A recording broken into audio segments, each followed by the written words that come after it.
Well, anyway, good morning, West Valley Center for Spiritual Living. Man, it's a new year. So, welcome everybody. We're going to start the service with a song called This is the Day. And if you feel the Spirit, please join us and sing and stand up. And if you don't, do it anyway, and you'll feel that way by the time we're done. You'll feel the vibe. You'll feel the vibe. Ready? Yep. Almost.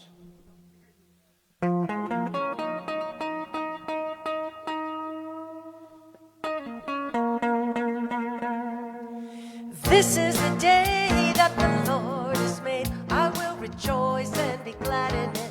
Sing that with me. This is the day that the Lord has made. I will rejoice and be glad in it. This is the day, a day to be seized, yeah. A day I can feel my spirit set free. Yes, this is the day. It's time to fly higher and higher up in the sky. This is the day that the Lord has made. I will rejoice and be glad in it. This is the day that the Lord has made. I will rejoice and be glad in it. This is the day all my dreams come true. Can feel the Spirit working its way through. Yes, this is the day. It's time to fly higher and higher up in the sky. This is the day that the Lord has made. I will rejoice and be glad in it. This is the day that the Lord has made. I will rejoice and be glad in it.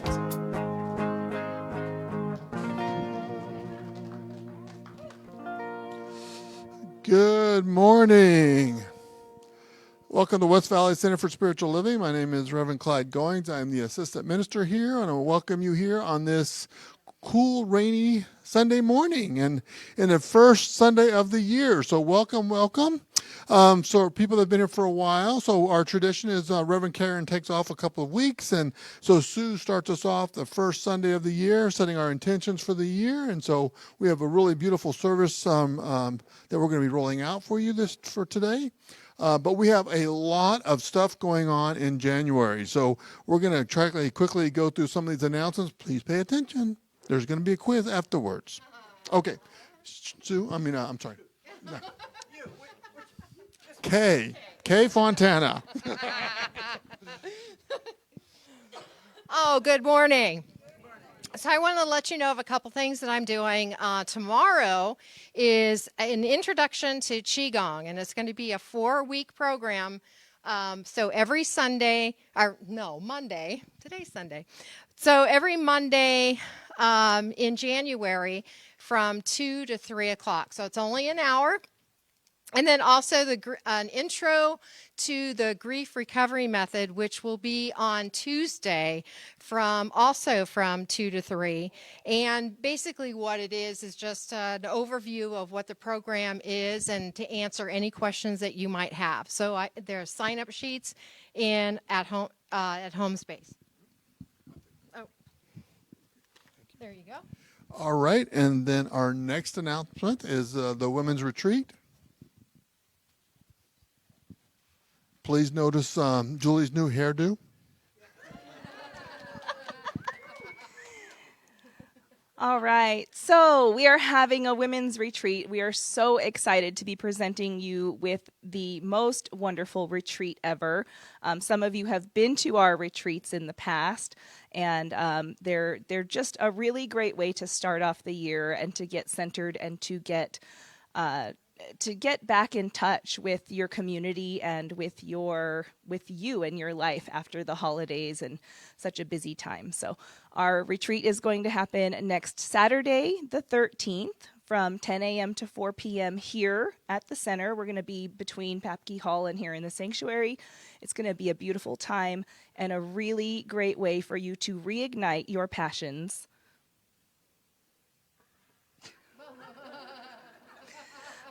and reignite your life. All right. And so then one more announcement from me is that starting today after service, we're going to be doing the meditation workshop. For the next 4 weeks, we're going to be doing it Sunday about 11:30 right after service. And it'll be about an hour long. So our theme this year is change your life, right? And so we are really starting off with the bang in 2024 with all of these great tools to put in your spiritual toolbox to change your world. So that is very, very exciting. Please remember, all the information is available on the on the website, and it's also available in our newsletter. If you're not receiving the newsletter, you can fill out a card that's in Home's base and drop it off in one of the boxes, or give it to myself or give it to Kay, and we'll make sure we get you added to the newsletter so that way you can keep up with all of the fantastic things that are going on. And I just remember one other fantastic thing. We started our study group again on Wednesday night, Living the Science of Mind textbook. We're going to be going through each page of that textbook, or going through that book. It's going to take us about 5 years, so please join us whenever you can, and it's going to be a great year. I'm very excited already. And of course, we always have the Bradfords that are just lifting us up. So let's start out with our vision statement. So say our vision statement with me. We are a loving, joy-filled community, honoring the many paths to God as we learn and live the science of mind principles. So now just sit back, open up your hearts and minds for the Bradford's beautiful music, and Sue's setting our intentions. Thank you.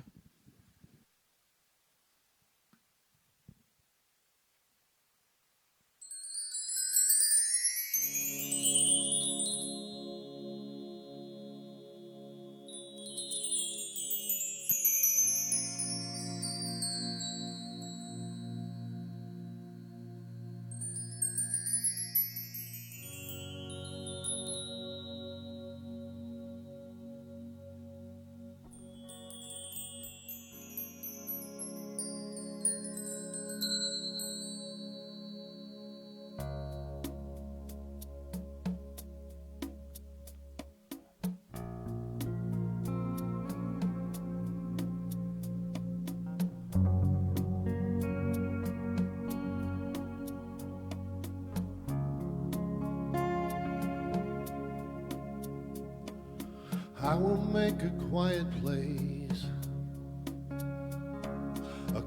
place within my heart. I will wait upon the Lord, wait upon the Lord. Be still, my soul, be still.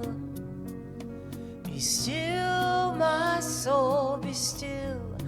Be still and know.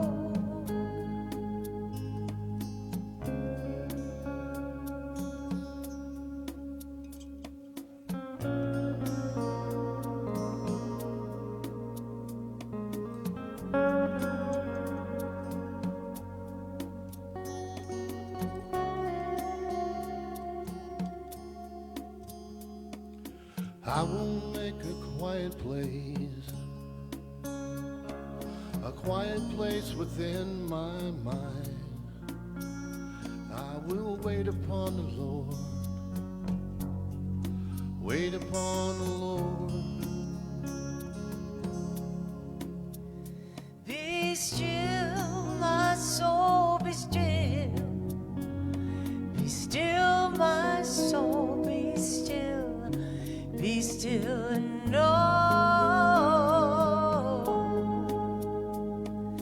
I will make a quiet place within my life. and I will wait upon the Lord. Wait upon the Lord. I will make a quiet place.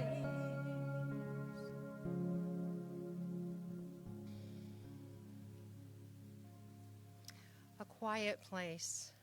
That place is God, the everlasting presence of love and peace and joy and all things possible. Our visions, our goals, our life. It is all God. God resides in everything, every person, every situation in this universe. It is all God. And knowing that, I know that I am one with God as well as each one of us here in the sanctuary, and all of those listening online and all of those who cannot be with us today. We are all one with that everlasting presence.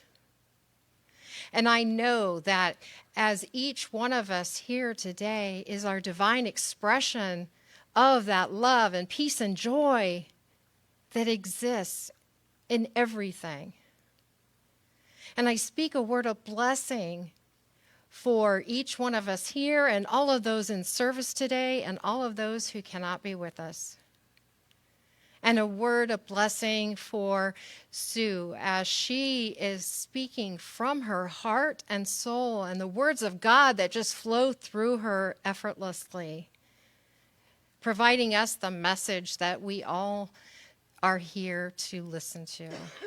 And for the Bradfords, for their absolutely beautiful music that touches our hearts and souls in ways that we can't even imagine. That beautiful music and harmony that they are so eloquently doing every Sunday. And for all faith traditions, knowing that there are many paths to that one God. And I give thanks and blessings and know that I am so grateful for this day. And I let my words go into the universal law, knowing that it is all done and it is so. And together we say, and so it is. Now, what holds us back in our lives is our fear. Sometimes when you take a very close look, you find out that your fears aren't exactly what you thought they were. So my reading today is from Return to Love by Marianne Williamson. Our deepest fear is not that we are inadequate. Our deepest fear is that we are powerful beyond measure. It is our light, not our darkness, that most frightens us. We ask ourselves, who am I to be brilliant, gorgeous, talented, and fabulous? Actually, who are you not to be? You are the child of God. Your playing small does not serve the world. There is nothing enlightened about shrinking so that other people will not feel insecure around you. We are all meant to shine as children do. We were born to make manifest the glory of God that is within us. It is not just in some of us, it is in everyone. And as we let our own light shine, we unconsciously give others permission to do the same. As we are liberated from our own fear, our presence automatically liberates others. So it's holy work to move past your own fear. It doesn't just help you, it helps the world. So let's take a moment to contemplate those words.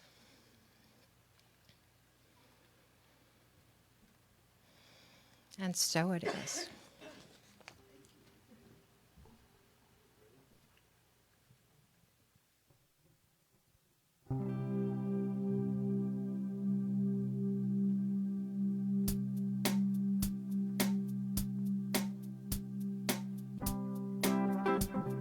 Help me out and clap.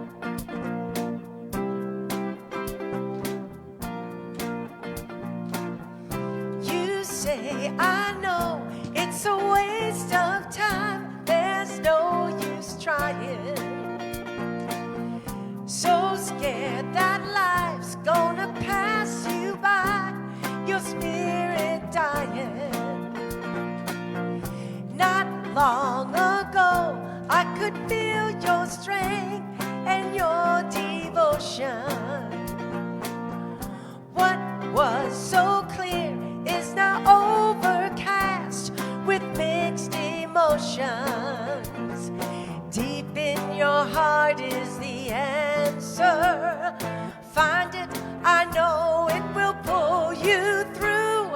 Get on your feet, sing it with me. Get up and make it happen. Get on your feet. Stand up and take some action.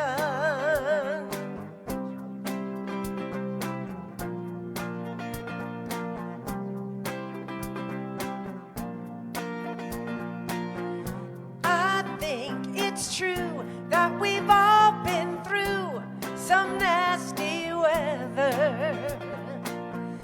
Let's understand that we're here to handle things together. You gotta keep looking on tomorrow. There's so much in life that's meant for you. Get on your feet. Get up and make it happen. Get on your feet. Stand up and take some action. One more time. Get on your feet.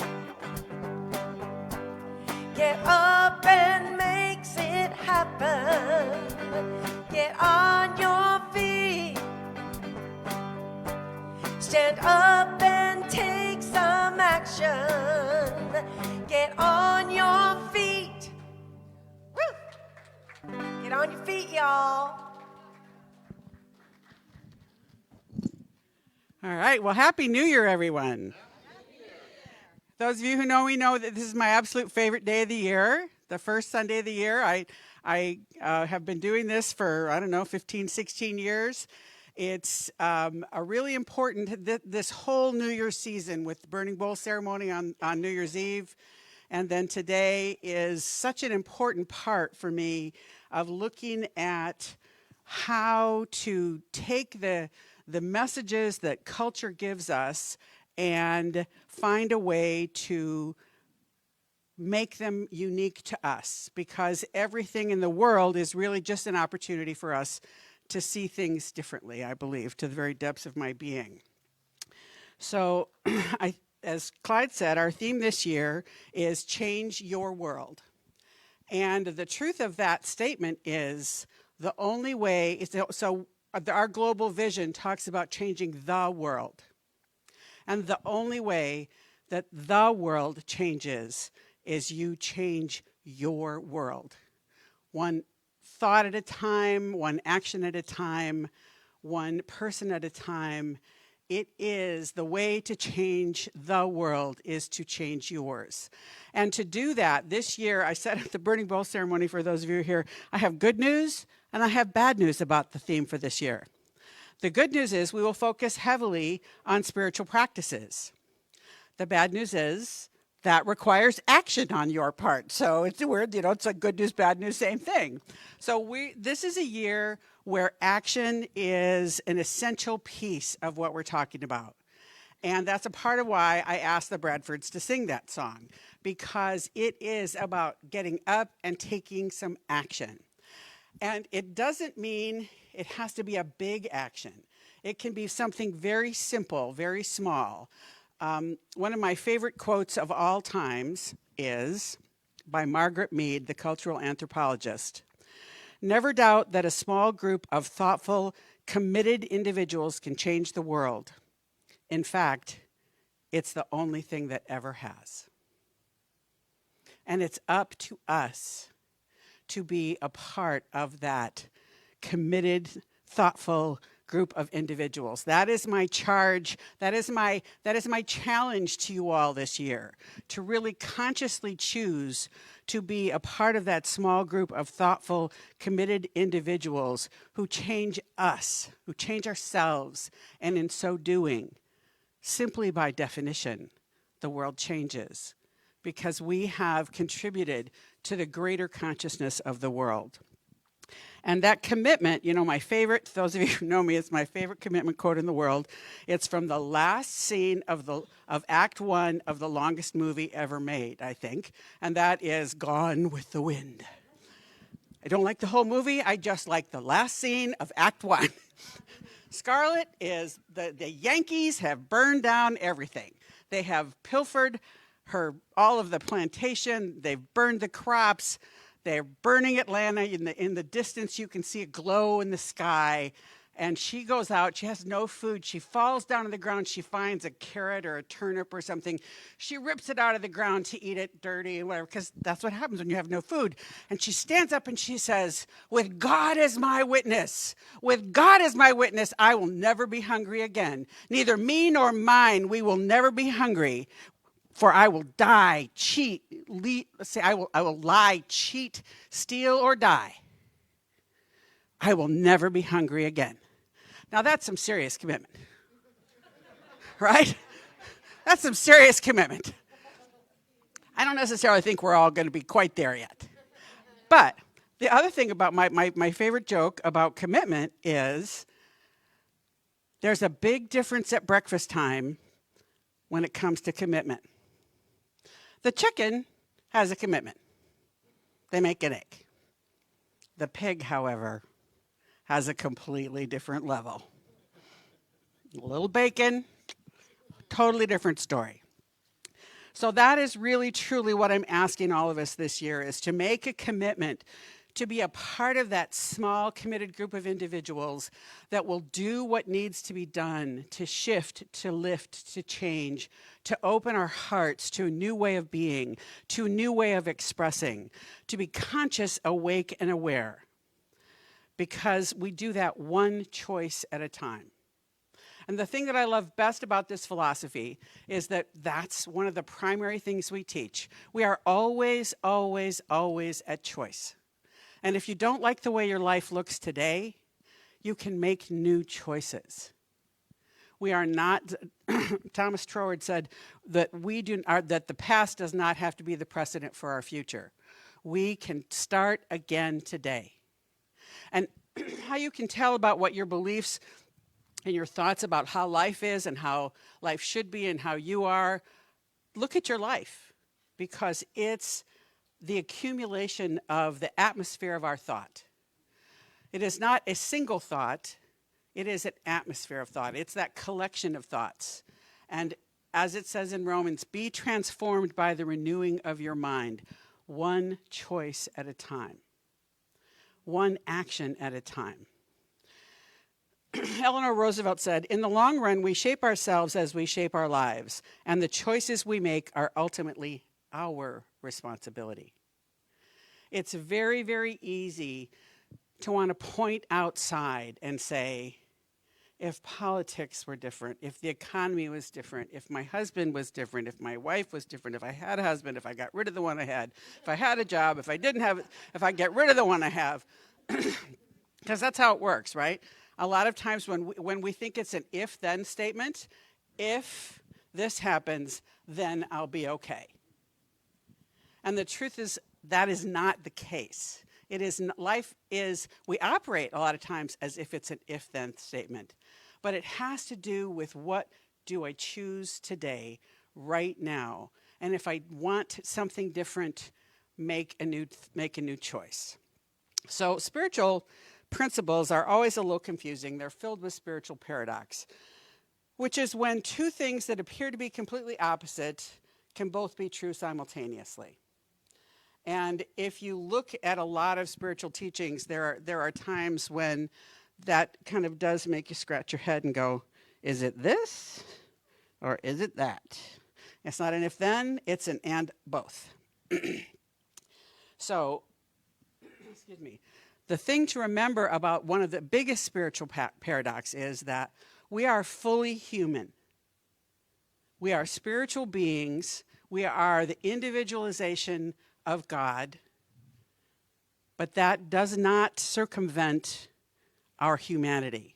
That means we have foibles, we have flaws, we make mistakes, We at times are a train wreck.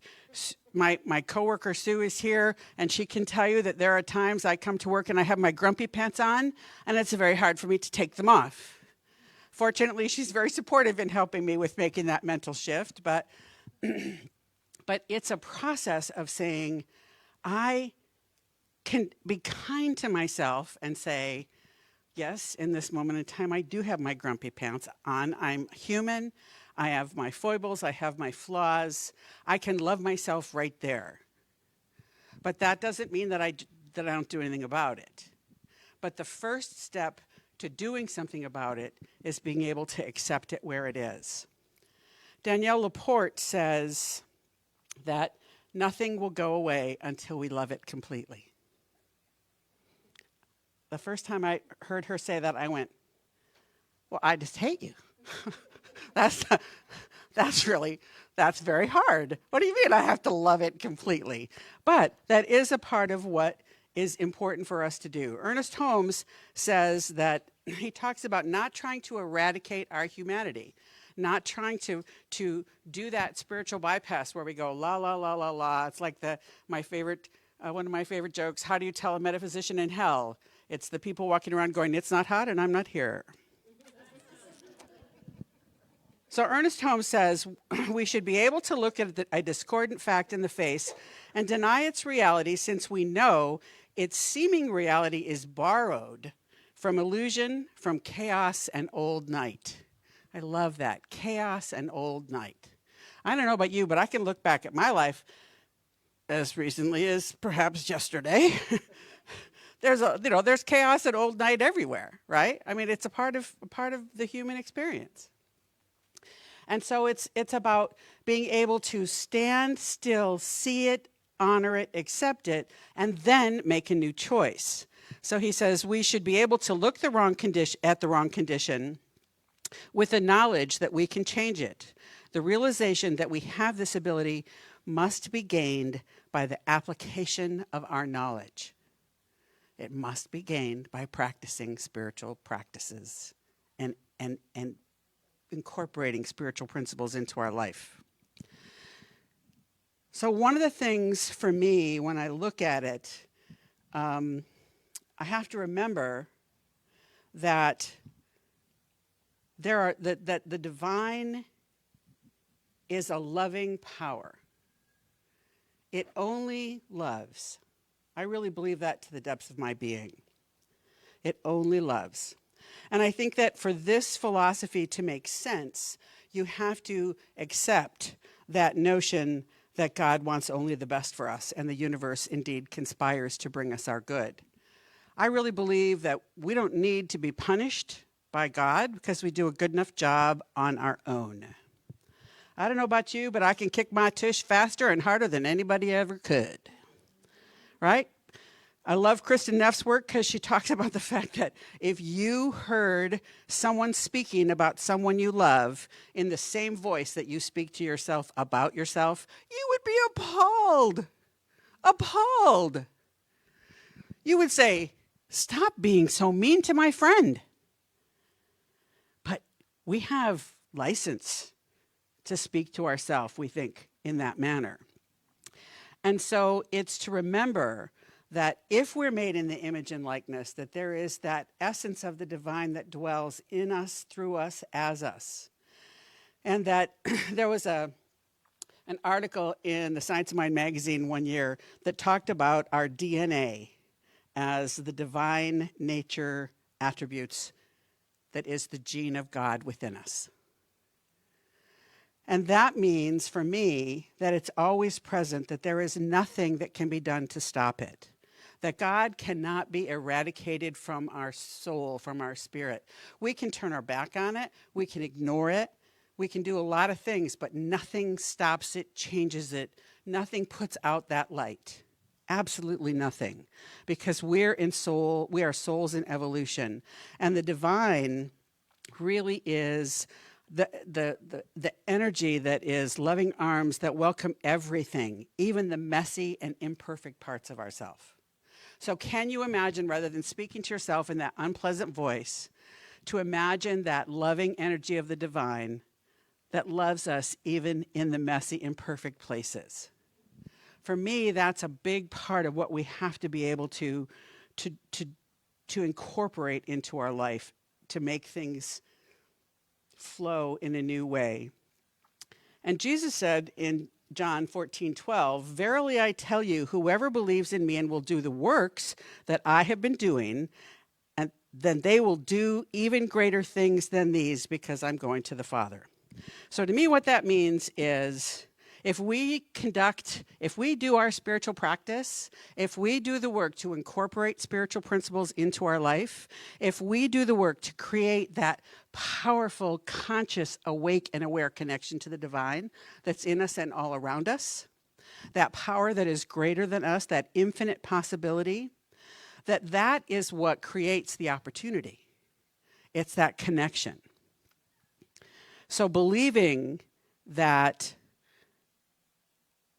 God wants only the best for us, the universe conspires to bring us our good, brings me to one of my favorite authors in the whole world, and that is Father Greg Boyle from Homeboy Industries. And in his most recent book, where he talks about mysticism a great deal, it's called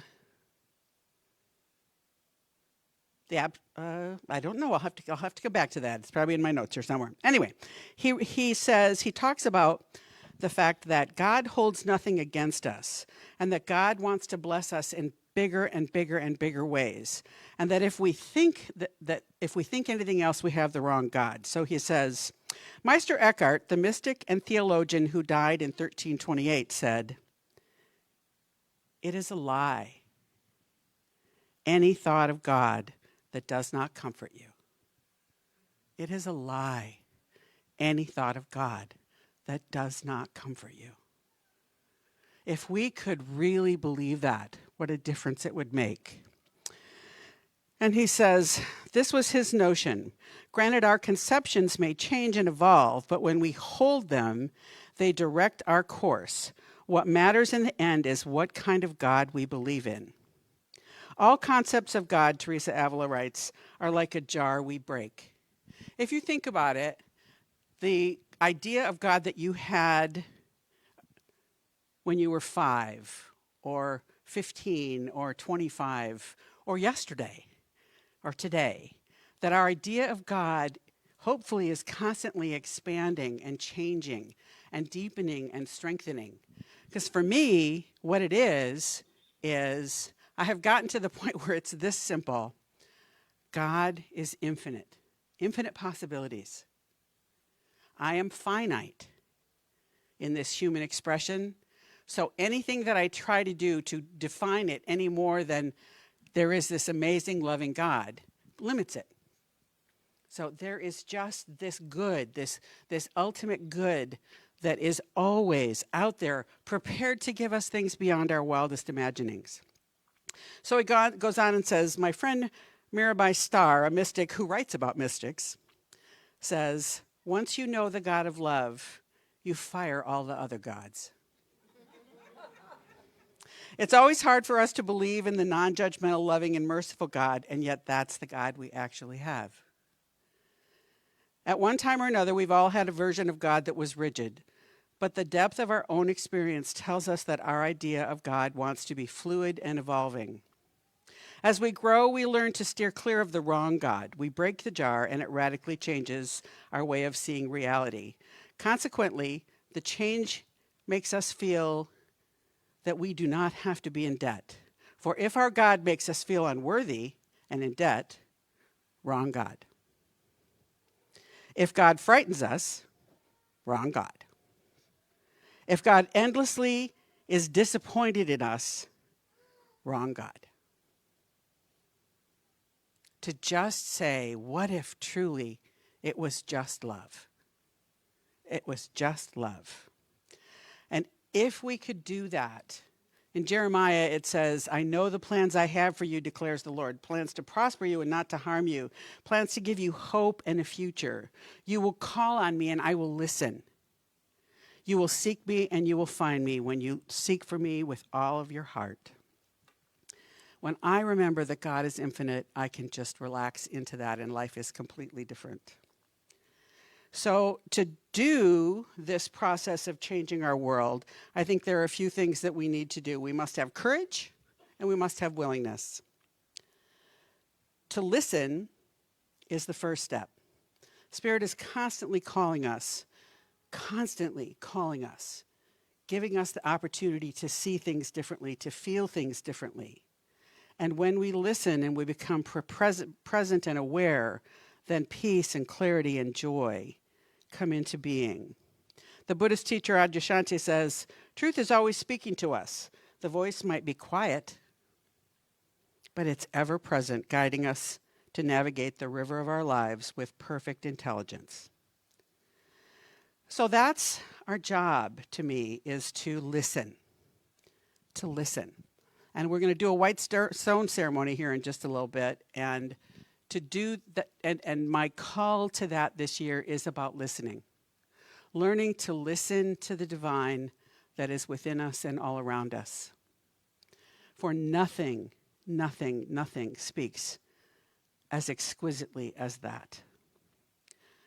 Parker Palmer, who is a Quaker, who wrote a book called Let Your Life Speak, talks about asking different questions in our life. Asking questions about, rather than what have I done or what have I not done, what have I accomplished, what have I not accomplished, it's things like, am I living in alignment with my values? It's about listening and asking, am I living the life that life would like to give me? Am I listening? Am I listening? So it doesn't really matter whether or not that spirit is constantly whispering, because it is. We have to be willing to slow down, to be still, to listen. Sometimes it's very quiet. I've found over the years that it starts out very quiet, and if I don't pay attention, it gets a little louder. And if I still don't pay attention, it gets a little louder and a little louder. And sometimes as it gets really loud, it's a little more like a 2x4. So I found it's much nicer to listen in that stillness. We have to have the courage to change, because what you resist persists. What you resist persists. So it's about saying, what can I do? What is mine to do? Brene Brown says, I want to be in the arena. I want to be brave with my life. And when we make the choice to dare greatly, we sign up to get our asses kicked. Right? That's a quote. I'm sure it's in the Bible somewhere. Not quite that way, but I'm sure it's in there somewhere. She says, we can choose courage or we can choose comfort, but we can't have both, at least not at the same time. And so changing requires courage, and it requires conscious choice. It requires that we look at our life, be kind to ourselves when we have had our grumpy pants on, or whatever yours look like, and then be willing to make a new choice. And to trust. Emily Cady says, cease trying to work everything out with your minds. It will get you nowhere. Live by intuition and inspiration, and let your whole life be revelation. Expect every need to be met. Expect the answer to every problem. Expect abundance on every level. Expect to grow spiritually. So she wrote a book called Lessons in Truth, and it's one of the sort of fundamental books used in Unity. But expect, it's about our expectations. What do we expect? Do I expect good in my life? Do I expect that I can change? Do I expect that I can change with grace and ease as opposed to trauma? Trauma can happen and it can bring about change. There's a saying that says, what would you do if you knew you could not fail? And the question that was posed to me many years ago that makes much more sense, harder to bite, but much more sense, is what would you do if you knew you would fail and it didn't mean anything about you? Because life is, we all fall. We all fall down. So what if it didn't mean anything, that the truth, there are so many people who talk about it's not how often you fall, it's how often you get back up.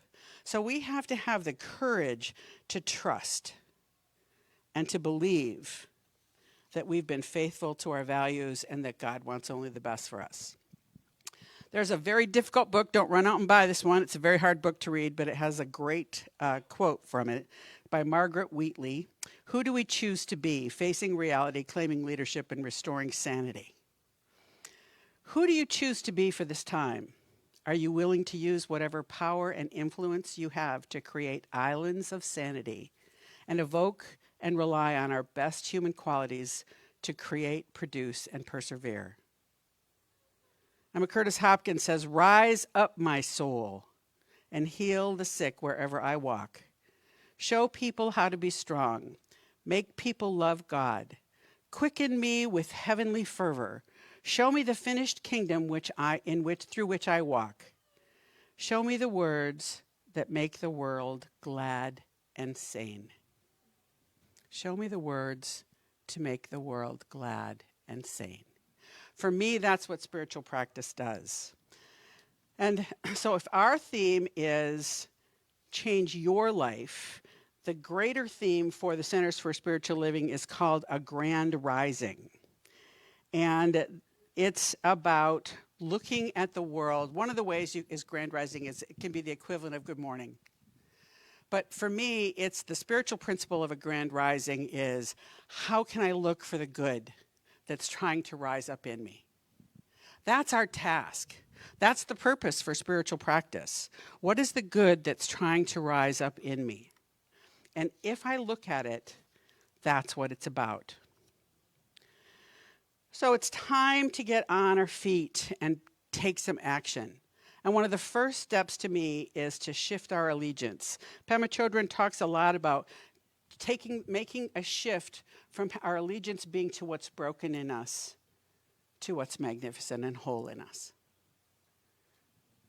So in spiritual practices, it's about looking at what will make us grow stronger. Shauna Shapiro, who's a fabulous teacher, PhD, she teaches at University of Arizona part of the time and up in San Jose the rest. And she talks about mindfulness as having an intention to which we pay attention and we look at our attitude about it. So incorporating spiritual practice requires that. And she said she was taught by a Buddhist monk, what you practice grows stronger. So what are we practicing? Are we practicing anger, frustration, fussiness, grumpy pants? Are we practicing peace, joy, love, happiness? So this year we're starting with the meditation class. We're going to talk a lot about spiritual practices. I created a class for one of my ministerial classes that I probably am going to try to do in the spring when things are a little quieter. It's called Spiritual Practices Cafe. And it is because there are so many spiritual practices that we have some that we teach, but you can turn anything into a spiritual practice. So I will encourage us to begin to do that. And how we'll start that will be with the white stone ceremony. So I know it'll run a little long today, and I apologize for that. But if Mark and Clyde would come up, I have some white stones. So the white stone ceremony is, so every year I try to do a ceremony. Some years it's a white stone ceremony, some years it's a word stone, some years it's something else. So everyone should take a white stone and a pen. And the white stone ceremony was created by a unity minister named Reverend Donald Williamson. It's based on a quote in Revelations which says, "Let anyone who has an ear listen to what Spirit is saying to the churches. To everyone who conquers," and this is to me victorious over old beliefs, "I will give some hidden manna to eat, and I will give a white stone, and on the white stone a new name that no one knows except the one who receives it." And so for me, thinking about the ear to listen, it's about listening to that divine wisdom, that whispering of the truth. It's listening and looking for ways to support and be supported. And to everyone who conquers, I will give some hidden manna. That to me is, again, it's conquering our old beliefs. And we're fed when we do that. And we're fed on a daily basis, not on a weekly, give us our daily bread, not weekly, monthly, yearly, which we are so prone to want to do. But the interesting part is, and I will give a white stone, and on the white stone is written a new name that no one knows except the one who receives it. So to me, in ancient times, in Jesus' times, if you were brought into court and you were being charged with something, if you were acquitted, you got a white stone. And you also had the option to change your name. If you were not, you got a black stone. Sort of like coal in your stocking, only much worse, because jail was nothing you'd want to experience as it was ever, but certainly not back then. So this white stone ceremony that we're going to do is about listening to that divine whisper. And the one thing that I really like about this ceremony is, and the way I'm going to ask you to look at it this year, is that thing that God is whispering, that thing that goes on the white stone, is not only the quality of God that you want to expand and grow this year, but it is, what word would God use to describe you? How does God see you? So we're going to go here in a meditation here in a moment, and that's what we're going to look at. And it will be about releasing those things which we can be free of because we've received our white stone. We've been acquitted. God is not holding anything against us. And we can find a new way of being. So, with this ceremony, if you will just take a deep breath and look at your stone. Look at it carefully. It's white, but it may have some imperfections. It may have a crack. It may have little red veins. But it's that gift from God.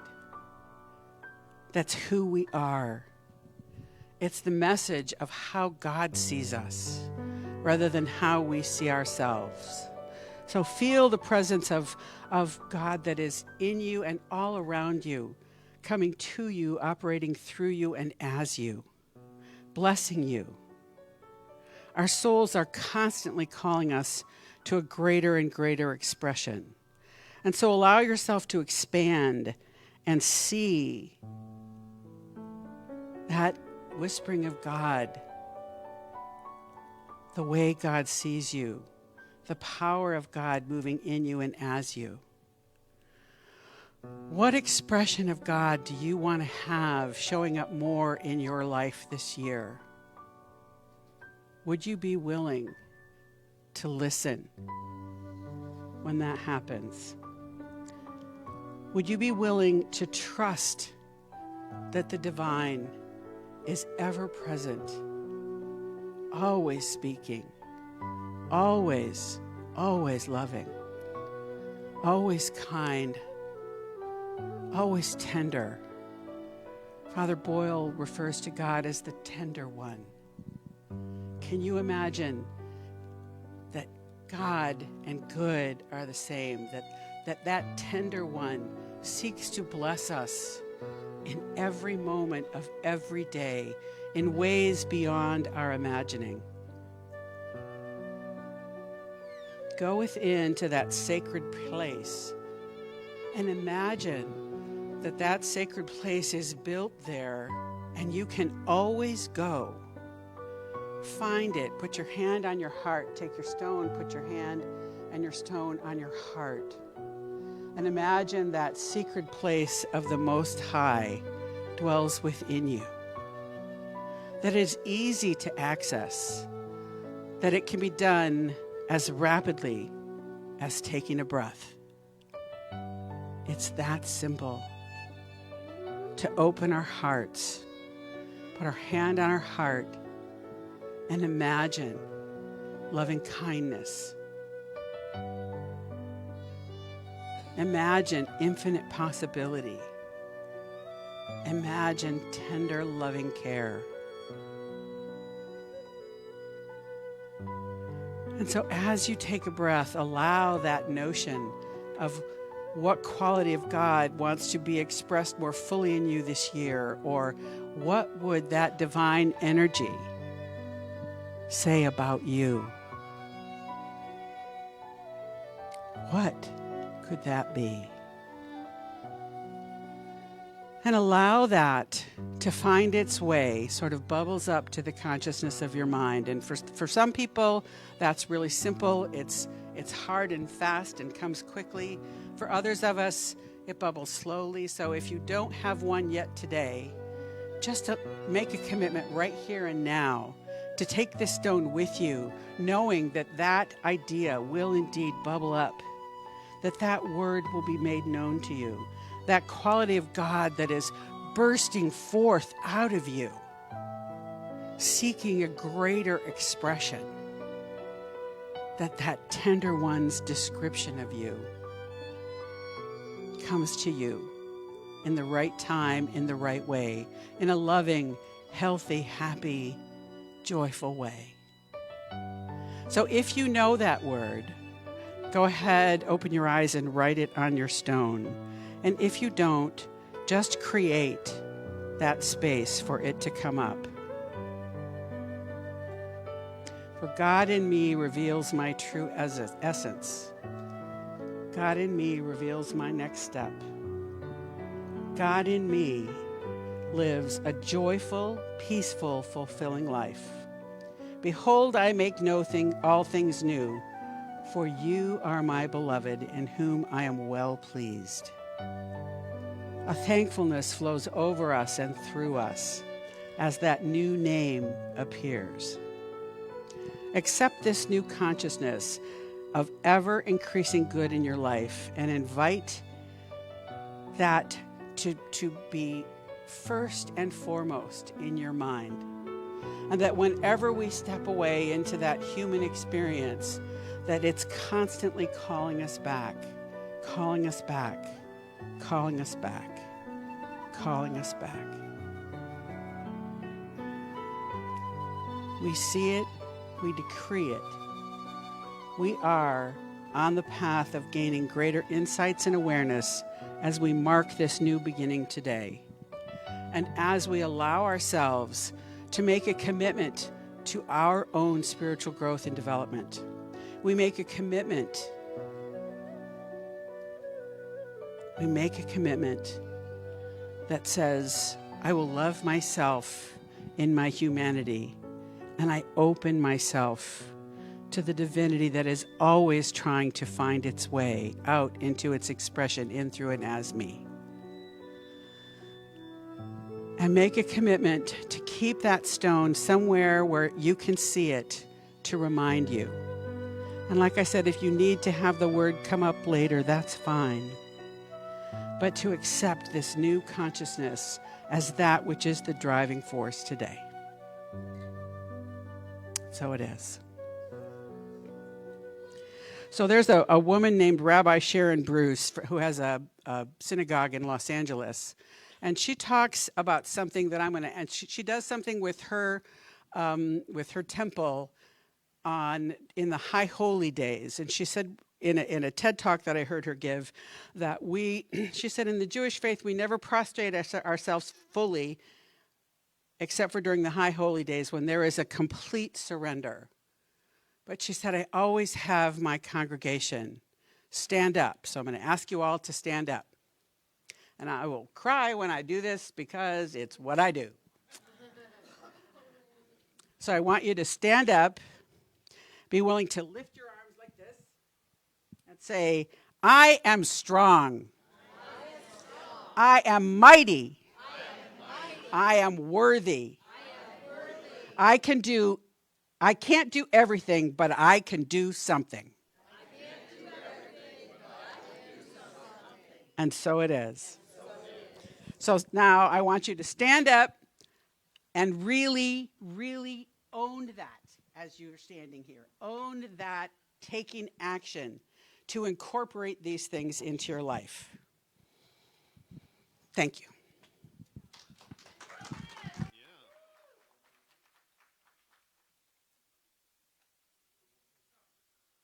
It's time for,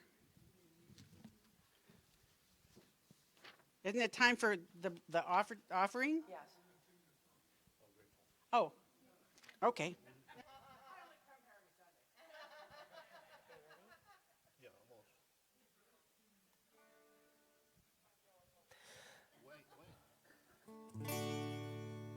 Almost there.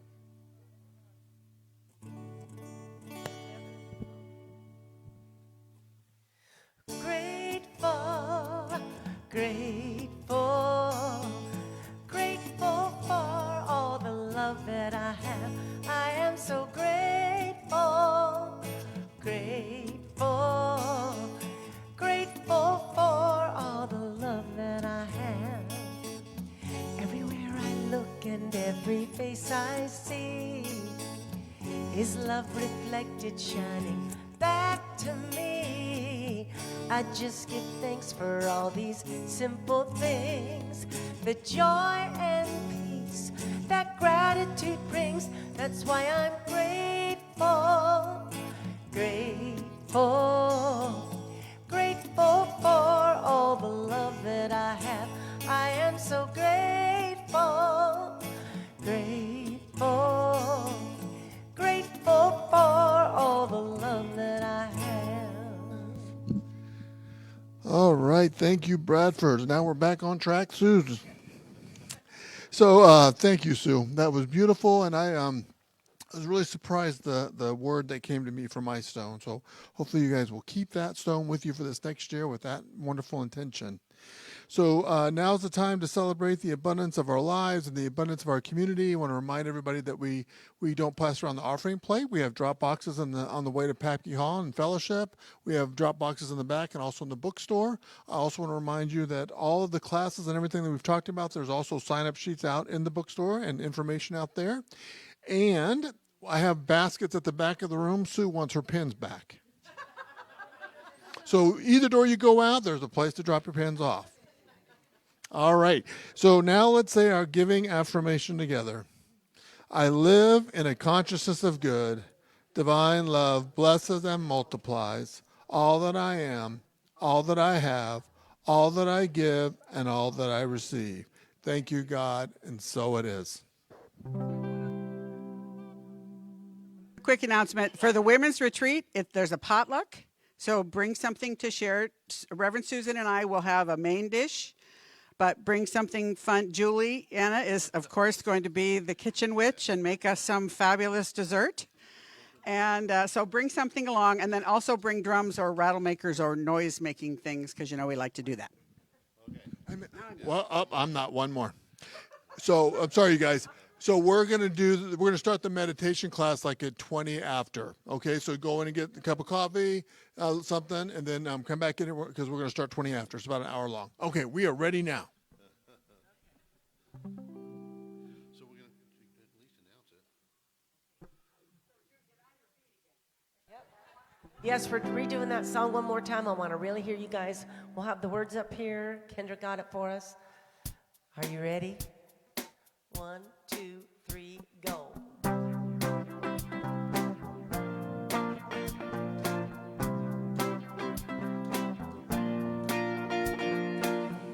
You say, I know it's a waste of time. There's no use trying.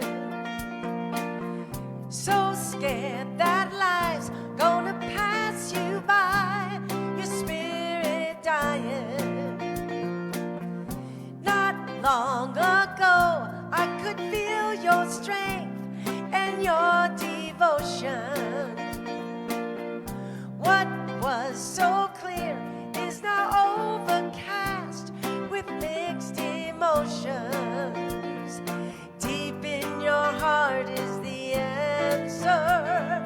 Find it, I know it will pull you through. Get on your feet. Get up and make it happen. Get on your feet. Stand up and take some action. Get on your feet. Get up and make it happen. Get on your feet. Get up and take some action. Go on, honey.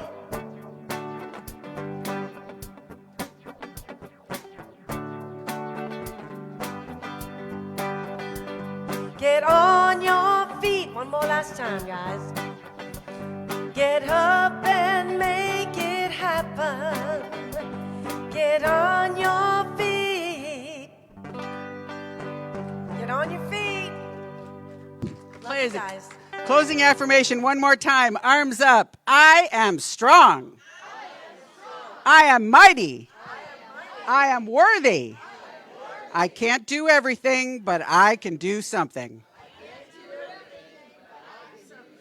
So go out and take some action.